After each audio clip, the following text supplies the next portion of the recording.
আবহাওয়ার এই মুহূর্তের সবচেয়ে বড় গুরুত্বপূর্ণ খবর, তীব্র ঘূর্ণিঝড় মন্থা অন্ধ্রপ্রদেশ উপকূলে আছড়ে পড়তে শুরু করেছে। ১২৪ কিলোমিটার গতিবেগে ঝড় বাতাস বইছে। তার সঙ্গে ভারী অতি ভারী বৃষ্টিপাত চলছে তামিলনাড়ু, অন্ধ্রপ্রদেশ, দক্ষিণ ভারতের রাজ্যগুলিতে।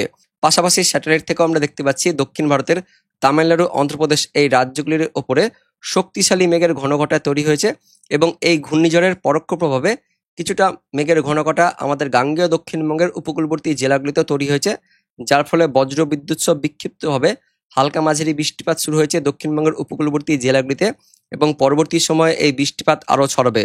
তো বন্ধুরা, এই মুহূর্তের নতুন আপডেট অনুযায়ী ঘূর্ণিঝড় মন্থা কোন দিক দিয়ে যাবে, নতুন আপডেট অনুযায়ী এর গতিপথ কি হতে চলেছে, পশ্চিমবঙ্গ সহ বাংলাদেশে এই মুহূর্তে কোন কোন এলাকায় বৃষ্টিপাত চলছে, পরবর্তী সময়ে কোন কোন এলাকায় বৃষ্টিপাত হবে, পাশাপাশি পশ্চিমবঙ্গ সহ বাংলাদেশে কেমন প্রভাব পড়বে, আমরা সবকিছু জানবো এই ভিডিওতে। তার আগে আপনি এই মুহূর্তে এই ভিডিওটি কোন জেলা থেকে দেখছেন সেই জেলার নাম, সেখানকার এই মুহূর্তে আবহাওয়া কেমন রয়েছে, মেঘলা মেঘাচ্ছন্ন পরিবেশ সহ বৃষ্টিপাত চলছে কিনা কমেন্টে জানাবেন এবং যদি পরিষ্কার আবহাওয়া হয়ে থাকে সেটাও ভিডিওর কমেন্ট সেকশনে কমেন্ট করে জানিয়ে দেবেন। সে সঙ্গে আমাদের লালগোলা ইউটিউব চ্যানেলে নতুন দর্শক হয়ে থাকলে চ্যানেলটিকে সাবস্ক্রাইব করে পাশের বেল আইকনটিকে অন করে অল নোটিফিকেশন অপশনটিকে সিলেক্ট করে রাখবেন আবহাওয়া সম্বন্ধে এরকমই আপডেট পাওয়ার জন্য। তো বন্ধুরা, এই মুহূর্তের যেটা নতুন আপডেট আছে, ইতিমধ্যেই তীব্র ঘূর্ণিঝড় মন্থা অন্ধ্রপ্রদেশ উপকূলের একদমই কাছাকাছি আসার পর আছড়ে পড়তে শুরু করেছে। ১২৪ কিলোমিটার আমরা দেখতে পাচ্ছি এই মুহূর্তে অনলাইন সিস্টেম অনুযায়ী, কিন্তু আলিপুর আবহাওয়া দপ্তর যেটা জানিয়েছে সর্বোচ্চ ১১০ কিলোমিটার গতিবেগে এই ঘূর্ণিঝড় মন্থা আছড়ে পড়বে। ইতিমধ্যে সেই প্রক্রিয়া শুরু হয়ে গেছে এবং সারা রাত ধরে এই প্রক্রিয়া থাকবে। এটা আছড়ে পড়ছে অন্ধ্রপ্রদেশের এই যে কাকিনাড়া বলে যে এলাকাটা রয়েছে, সেই কাকিনাড়ার অনেকটা কাছাকাছি এই যে মাচিলিপট্টনম এবং যেটা আবহাওয়া দপ্তর জানিয়েছে যে কালিঙ্গিপট্টনম এর ঠিক মধ্যবর্তী এলাকা দিয়ে এটি আছড়ে পড়বে। সেই মতো দেখতে পাচ্ছেন আমরা মালিঞ্চিপট্টনমের কাছাকাছি দিয়ে এই তীব্র ঘূর্ণিঝড় মন্থা আছড়ে পড়ছে। মঙ্গলবার রাত থেকে বুধবার ভোর রাতের মধ্যে এই তীব্র ঘূর্ণিঝড় মন্থা অন্ধ্রপ্রদেশের ভেতরে প্রবেশ করে যাবে। তারপর তার বেগটা ধীরে ধীরে কমবে। বুধবার সকাল হতে হতে তার বেগটা অনেকটা কমে যাবে। তীব্র ঘূর্ণিঝড় থেকে প্রথমে ঘূর্ণিঝড়, তারপর অতি গভীর নিম্নচাপ হিসেবে থাকবে এবং সেটা অন্ধ্রপ্রদেশ হয়ে এদিকে তেলেঙ্গানা, তার সঙ্গে ছত্তিশগড়ের দিকে যাবে, পাশাপাশি মধ্যপ্রদেশের দিকে যাবে এবং তারপর ৩০ তারিখ ৩১ তারিখের পর থেকে ঠিক এখানে মধ্যপ্রদেশের এখানে আসার পর সেটা হালকা একটু বাঁক নেবে, উত্তর পূর্ব দিকে বাঁক নেবে। বাঁক নিয়ে সেটা উত্তরপ্রদেশ সহ এদিকে বিহার, ঝাড়খণ্ড হয়ে পশ্চিমবঙ্গের উত্তরবঙ্গ সহ উত্তর বাংলাদেশের দিকে আসতে পারে। আপনাদের আমি গতিপথটা দেখিয়ে দিব এই মুহূর্তের আপডেট অনুযায়ী। ঠিক এখানে একদম রয়েছে, দেখতে পাচ্ছেন এখানে ২৮ তারিখ সন্ধ্যা থেকে রাতের মধ্যে এটি আছড়ে পড়তে শুরু করেছে। ২৯শে অক্টোবর বুধবার দিন সকালের মধ্যে অন্ধ্রপ্রদেশ উপকূল অতিক্রম করে সেটা ধীরে ধীরে চলে যাবে এদিকে তেলেঙ্গানা সহ ছত্তিশগড়ের দিকে যাবে এবং এদিকে ৩০শে অক্টোবরের মধ্যে অনেকটাই সেটা মহারাষ্ট্রের দিকে আসবে। তারপর ৩১শে অক্টোবরের মধ্যেই সেটা মধ্যপ্রদেশ, তার সঙ্গে এদিকে ছত্তিশগড় পার করে অনেকটা কিন্তু উত্তর ভারতের দিকে চলে যাবে। তারপর ৩১শে অক্টোবর, এই যে ৩১শে অক্টোবর লেখা রয়েছে, এই ৩১শে অক্টোবরের মধ্যে সেটা বিহার এবং এদিকে ঝাড়খণ্ডের কাছাকাছি অবস্থান করবে। ১লা নভেম্বরের মধ্যেই আমাদের পশ্চিমবঙ্গের উত্তরবঙ্গ সহ উত্তর বাংলাদেশের দিকে চলে আসবে। তো এটা হচ্ছে লেটেস্ট গতিপথ এই মুহূর্তে যেটা আপডেট আছে। এইভাবে কিন্তু ধীরে ধীরে প্রথমে উত্তর পশ্চিম দিক বরাবর যাবে, তারপর উত্তর পূর্ব দিকে বাঁক নেবে এবং পরবর্তী সময় একদমই পূর্ব দিকে বাঁক নিয়ে সেটা আমাদের পশ্চিমবঙ্গের উত্তরবঙ্গ সহ উত্তর বাংলাদেশের দিকে আসবে, যার ফলে আমাদের পশ্চিমবঙ্গের উত্তরবঙ্গ, উত্তর বাংলাদেশে ভারী অতি ভারী এক্সট্রিমলি হেভি রেনফল থাকবে এবং পাশাপাশি দক্ষিণবঙ্গ, দক্ষিণ বাংলাদেশের দিকেও বিক্ষিপ্তভাবে হালকা মাঝারি কোথাও কোথাও আবার ভারী বৃষ্টিপাত থাকবে। তবে উত্তরবঙ্গ, উত্তর বাংলাদেশে আবারও প্রবল দুর্যোগ ঘনিয়ে আসছে এমন কিন্তু আপডেট আছে। তো কোন কোন এলাকায় ভারী অতি ভারী বৃষ্টিপাত থাকবে সেটা আমরা দেখবো। তার আগে প্রথমে দেখে নেব এই মুহূর্তে আলিপুর আবহাওয়া দপ্তর থেকে যে লেটেস্ট বুলেটিন প্রকাশিত করা হয়েছে। কি বলা হয়েছে? স্পেশাল বুলেটিন নাম্বার ১৪ দেখে নেব কি বলা হয়েছে।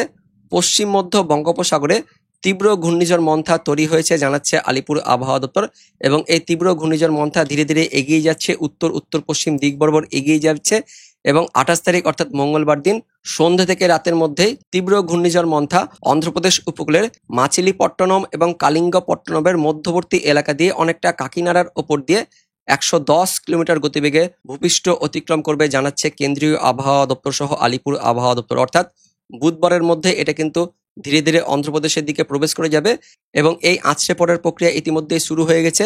বুধবার ভোরের মধ্যে সম্পূর্ণ ঘূর্ণিঝড় মন্থা অন্ধ্রপ্রদেশের দিকে প্রবেশ করে যাবে এবং যার ফলে অন্ধ্রপ্রদেশ, তামিলনাড়ু সহ ছত্তিশগড়, তার সঙ্গে কিছুটা তেলেঙ্গানার ওপরেও ভারী অতি ভারী বৃষ্টিপাতের লাল সতর্কবার্তা দিয়েছে কেন্দ্রীয় আবহাওয়া দপ্তর এবং এই ঘূর্ণিঝড় মন্থার ফলে আমাদের গাঙ্গেয় দক্ষিণবঙ্গের দিকেও মেঘলা মেঘাচ্ছন্ন পরিবেশ সহ বজ্রবিদ্যুৎ সহ বৃষ্টিপাত শুরু হয়েছে এবং এই মুহূর্তে এখনো বৃষ্টিপাত চলছে। বিশেষ করে দক্ষিণবঙ্গের এদিকে অংশে দেখতে পাচ্ছেন রাডার অনুযায়ী দক্ষিণ 24 পরগনার উত্তর অংশ, তার সঙ্গে হাওড়া, হুগলি, পশ্চিম মেদিনীপুর সহ বাঁকুড়া, পুরুলিয়া সব জায়গাতে কিন্তু বজ্রবিদ্যুৎ সহ মাঝারি ভারী বৃষ্টিপাত চলছে কিছু কিছু অংশে। তবে বেশিরভাগ অংশে বজ্রবিদ্যুৎ সহ হালকা পাতলা বৃষ্টিপাত চলছে। কিন্তু বুধবার দিন থেকে এই আবহাওয়াতে পরিবর্তন হয়ে যাবে। বুধবার দিন থেকে এই বৃষ্টিপাত আরো বাড়বে। তো কোন কোন এলাকায় এই বৃষ্টিপাতগুলো বাড়বে সেটা আমরা দেখবো। তার আগে দেখে নেব মৎস্যজীবীদের জন্য কি কি বলা হচ্ছে আলিপুর আবহাওয়া দপ্তর থেকে। তো এই মুহূর্তে নতুন আপডেট অনুযায়ী 30 তারিখ পর্যন্ত অর্থাৎ বৃহস্পতিবার দিন পর্যন্ত পশ্চিমবঙ্গ উপকূলীয় সমুদ্রে 35 থেকে 45 সর্বোচ্চ 55 কিলোমিটার গতিবেগে ঝোড়ো বাতাস থাকবে, যার ফলে বৃহস্পতিবার দিন পর্যন্ত সমুদ্র উত্তাল থাকবে এবং বৃহস্পতিবার দিন পর্যন্তই মৎস্যজীবীদের সমুদ্রে যেতে নিষেধ করা হচ্ছে আলিপুর আবহাওয়া দপ্তর থেকে। 30 তারিখ পর্যন্ত রেড ওয়ার্নিং দিয়েছে আলিপুর আবহাওয়া দপ্তর। এবার দেখে নেব কোন কোন জেলায় বৃষ্টিপাতের সতর্কবার্তা দিয়েছে আলিপুর আবহাওয়া দপ্তর। ইতিমধ্যে বজ্রবিদ্যুৎ সহ বৃষ্টিপাত চলছে দক্ষিণবঙ্গের উপকূলবর্তী জেলাগুলিতে এবং এই বৃষ্টিপাত থাকবে। সেই মতো দেখতে পাচ্ছেন বুধবার সকালের মধ্যে দক্ষিণ 24 পরগনা, উত্তর 24 পরগনা, কলকাতা, হাওড়া, হুগলি, 2 মেদিনীপুর সহ ঝাড়গ্রাম, বাঁকুড়াতে বৃষ্টিপাত থাকবে জানাচ্ছে আলিপুর আবহাওয়া দপ্তর। বুধবার ভোরের মধ্যে বাকি এলাকাতেও বৃষ্টিপাতগুলো ছড়াবে। তার মধ্যে দক্ষিণ 24 পরগনা আর পূর্ব মেদিনীপুরে বুধবার ভোরাতের মধ্যে বিক্ষিপ্তভাবে ভারী বৃষ্টিপাতের সতর্কবার্তা দিয়েছে আলিপুর আবহাওয়া দপ্তর। তার পাশাপাশি 30 থেকে 40 কিলোমিটার গতিবেগে দমকা ঝড় বাতাস থাকবে উপকূলবর্তী এলাকাগুলিতে। পাশাপাশি বাংলাদেশের খুলনা, বরিশালের দিকেও একটু ঝড় বাতাস থাকবে। তবে মেঘলা মেঘাচ্ছন্ন পরিবেশ থাকবে বাংলাদেশের দিকে। বুধবার দুপুরের পর থেকে বাংলাদেশে কিন্তু বৃষ্টিপাত থাকবে।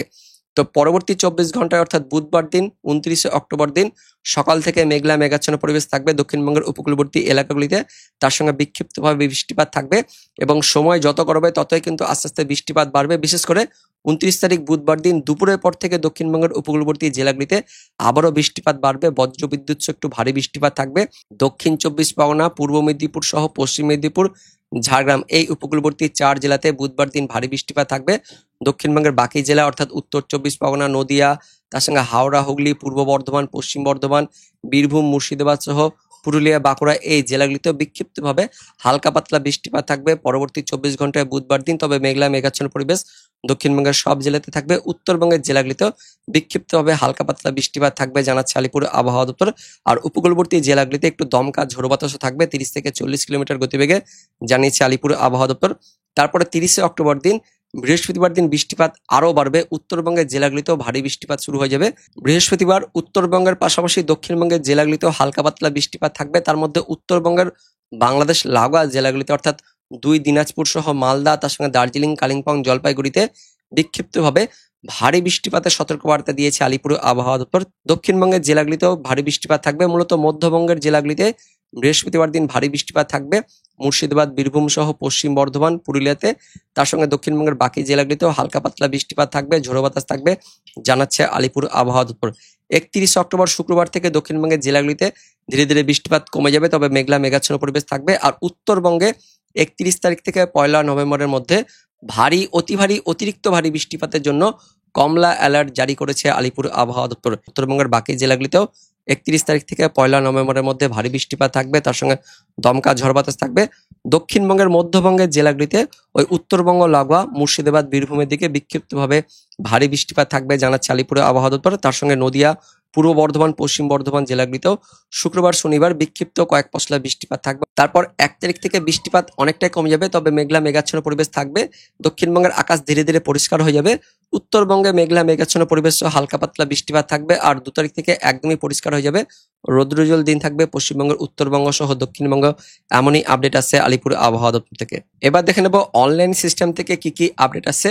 তো এই মুহূর্তের স্যাটেলাইট থেকে দেখতে পাচ্ছেন গাঙ্গেয় দক্ষিণবঙ্গের পশ্চিমের জেলা আর উপকূলবর্তী জেলাগুলিতে ঘন মেঘলা আকাশ হয়ে রয়েছে।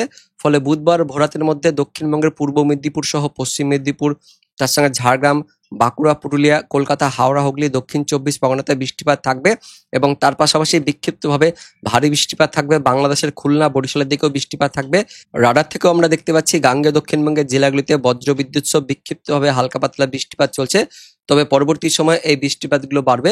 তো কোন কোন এলাকায় বৃষ্টিপাতগুলো বাড়বে সেটা আমরা দেখব। বুধবার ভোরের মধ্যে দক্ষিণবঙ্গের একদমই উপকূলবর্তী দক্ষিণ 24 পরগনা, তার সঙ্গে পূর্ব মেদিনীপুর জেলাতে বজ্রবিদ্যুৎ সহ ভারী বৃষ্টিপাত থাকবে। বাংলাদেশের দিকেও এদিকে সুন্দরবন এলাকাতেও মেঘলা মেঘাচ্ছন্ন পরিবেশ ও হালকা পাতলা বৃষ্টিপাত থাকবে। তবে দক্ষিণবঙ্গের উপকূলবর্তী সব জেলাতে মেঘলা মেঘাচ্ছন্ন পরিবেশ থাকবে। বাংলাদেশের উপকূলবর্তী এলাকাগুলিতেও মেঘলা মেঘাচ্ছন্ন পরিবেশ থাকবে এবং ভোরের মধ্যে এই বৃষ্টিপাত আরো বাড়বে। পূর্ব মেদিনীপুর, পশ্চিম মেদিনীপুর সহ ঝাড়গ্রামের দিকেও হালকা পাতলা বৃষ্টিপাত থাকবে। তার পাশাপাশি মেঘলা মেঘাচ্ছন্ন পরিবেশ থাকবে। দক্ষিণবঙ্গের সব জেলাতেই সকালের দিকে মেঘলা মেঘাচ্ছন্ন পরিবেশ থাকবে, কিন্তু ভোরের দিকে ওই উপকূলবর্তী দুই জেলা পূর্ব মেদিনীপুর, পশ্চিম মেদিনীপুরে ভারী বৃষ্টিপাত থাকবে। দক্ষিণ চব্বিশ পরগনার উপকূলবর্তী এলাকাগুলিতেও বুধবার ভোরের মধ্যে ভারী বৃষ্টিপাত থাকবে। তো সকাল থেকে মেঘলা মেঘাচ্ছন্ন পরিবেশ থাকবে। ওই দুপুরের পর থেকে আবারও বৃষ্টিপাত থাকবে পশ্চিমবঙ্গের দক্ষিণবঙ্গের উপকূলবর্তী দক্ষিণ চব্বিশ পরগনা, কলকাতা, হাওড়া, পূর্ব মেদিনীপুর সহ পশ্চিম মেদিনীপুর এই উপকূলবর্তী এলাকাগুলিতে দুপুরের পর থেকে আবারও বৃষ্টিপাত বাড়বে এবং সেই বৃষ্টিপাত ধীরে ধীরে ছড়িয়ে পড়বে দক্ষিণবঙ্গের বাকি জেলাগুলিতে, অর্থাৎ উত্তর চব্বিশ পরগনা, কলকাতা, হাওড়া, হুগলির সঙ্গে নদিয়া, তার সঙ্গে পূর্ব বর্ধমান, পশ্চিম বর্ধমান, বাঁকুড়া, পুরুলিয়া, ঝাড়গ্রাম, পশ্চিম মেদিনীপুর, পূর্ব মেদিনীপুর সব জেলাতে ছড়াচ্ছে। কিছুটা এদিকে মুর্শিদাবাদ সহ বীরভূমের দিকেও বৃষ্টিপাত থাকছে এবং দক্ষিণবঙ্গ লাগোয়া বাংলাদেশের খুলনা, তার সঙ্গে বরিশালের দিকেও বিক্ষিপ্তভাবে হালকা পাতলা বৃষ্টিপাত থাকবে।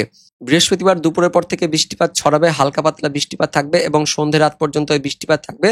তারপর বৃষ্টিপাত কমে যাবে, মেঘলা মেঘাচ্ছন্ন পরিবেশ থাকবে। দিয়ে আবারও 30 তারিখ বৃহস্পতিবার ভোরের দিকে বৃষ্টিপাত থাকবে। ওই উপকূলবর্তী এলাকাগুলিতে মেঘলা মেঘাচ্ছন্ন পরিবেশ সহ কয়েক পশলা বৃষ্টিপাত থাকবে, কিন্তু উত্তরবঙ্গ, উত্তর বাংলাদেশে 30 তারিখ থেকে বৃষ্টিপাত বাড়বে, কারণ পরবর্তী সময়ে নিম্নচাপটি উত্তর উত্তর পূর্ব দিকে বাঁক নিয়ে বিহারের দিকে হয়ে এদিকে উত্তরবঙ্গ, উত্তর বাংলাদেশের দিকে আসবে, যার ফলে 30 তারিখে উত্তরবঙ্গের দিকে ভারী বৃষ্টিপাত থাকছে। মালদা সহ 2 দিনাজপুর, তার সঙ্গে দার্জিলিং, কালিম্পং এর দিকে হালকা পাতলা থাকছে। তবে উত্তর দিনাজপুর, তার সঙ্গে দক্ষিণ দিনাজপুর, মালদাতে ভারী বৃষ্টিপাত থাকছে। বাংলাদেশের রংপুর, তার সঙ্গে রাজশাহী, ময়মনসিংহের দিকেও বৃষ্টিপাত থাকছে 30 তারিখ বৃহস্পতিবার সকালের দিকে। এবং সকালের দিকে দক্ষিণবঙ্গের দিকে তেমন কোনো বৃষ্টিপাত না থাকলেও মেঘলা মেঘাচ্ছন্ন পরিবেশ থাকবে, কিন্তু উত্তরবঙ্গ, উত্তর বাংলাদেশে 30 তারিখ থেকে ভারী বৃষ্টিপাত থাকবে। বৃহস্পতিবার 30 তারিখে আবারও দুপুরের পর থেকে কিন্তু দক্ষিণবঙ্গে হালকা পাতলা বৃষ্টিপাত থাকবে। কলকাতা, হাওড়া, হুগলি সহ উত্তর চব্বিশ পরগনা, দক্ষিণ চব্বিশ পরগনা, পূর্ব বর্ধমান, পশ্চিম বর্ধমান, বাঁকুড়া, পুরুলিয়া, বীরভূমের দিকে, বাংলাদেশের খুলনা, বরিশাল, ঢাকা, তার সঙ্গে চট্টগ্রাম, ময়মনসিংহের দিকেও বিক্ষিপ্তভাবে কিন্তু হালকা পাতলা বৃষ্টিপাত থাকবে। পাশাপাশি 31 তারিখের দিকেও উত্তরবঙ্গ, উত্তর বাংলাদেশে এক্সট্রিমলি হেভি রেইনফল থাকবে জানাচ্ছে আলিপুর আবহাওয়া দপ্তর। সেই মতো আমরা দেখতে পাচ্ছি 31 তারিখ শুক্রবার দিন উত্তরবঙ্গের মালদা, দক্ষিণ দিনাজপুর, উত্তর দিনাজপুরে ভারী বৃষ্টিপাত থাকছে। দার্জিলিং, কালিম্পং, জলপাইগুড়ি, আলিপুরদুয়ার, কোচবিহারে হালকা মাঝারি বৃষ্টিপাত থাকছে। বাংলাদেশের রংপুর, রাজশাহীর দিকেও হালকা মাঝারি বৃষ্টিপাত থাকছে। 1 নভেম্বরের পর থেকে বৃষ্টিপাত দক্ষিণবঙ্গে একদমই কিন্তু কমে যাচ্ছে, কিন্তু উত্তরবঙ্গ, উত্তর বাংলাদেশে এক্সট্রিমলি হেভি রেইনফল থাকবে। ভারী, অতি ভারী, অতিরিক্ত ভারী বৃষ্টিপাত থাকছে দেখতে পাচ্ছেন, যেমনটা জানিয়েছে আলিপুর আবহাওয়া দপ্তর। 30 তারিখ থেকে 31 তারিখের মধ্যে অতি ভারী বৃষ্টিপাত থাকবে। সেই মতো আমরা দেখতে পাচ্ছি মালদা, দক্ষিণ দিনাজপুর, উত্তর দিনাজপুর, দার্জিলিং, কালিম্পং, জলপাইগুড়ি, আলিপুরদুয়ার, কোচবিহার, বাংলাদেশের রংপুর, এই যে ওপরের সমস্ত এলাকাতেই ভারী, অতি ভারী বৃষ্টিপাত থাকবে এমনই আমরা দেখতে পাচ্ছি। 1 তারিখের পর থেকে দক্ষিণবঙ্গে তো বৃষ্টিপাত কমে যাবে, পাশাপাশি উত্তরবঙ্গ, উত্তর বাংলাদেশেও 2 তারিখের পর থেকে বৃষ্টিপাত কমে যাবে, কিন্তু 2 তারিখও মেঘলা মেঘাচ্ছন্ন পরিবেশ থাকবে উত্তরবঙ্গ, উত্তর বাংলাদেশে। আর 1 তারিখ থেকে দক্ষিণবঙ্গে বৃষ্টিপাত কমে যাবে। তো বন্ধুরা, এটাই হচ্ছে এই মুহূর্তের সবচেয়ে বড় আপডেট। দেখা হচ্ছে পরবর্তী আপডেট নিয়ে, ততক্ষণের জন্য ধন্যবাদ।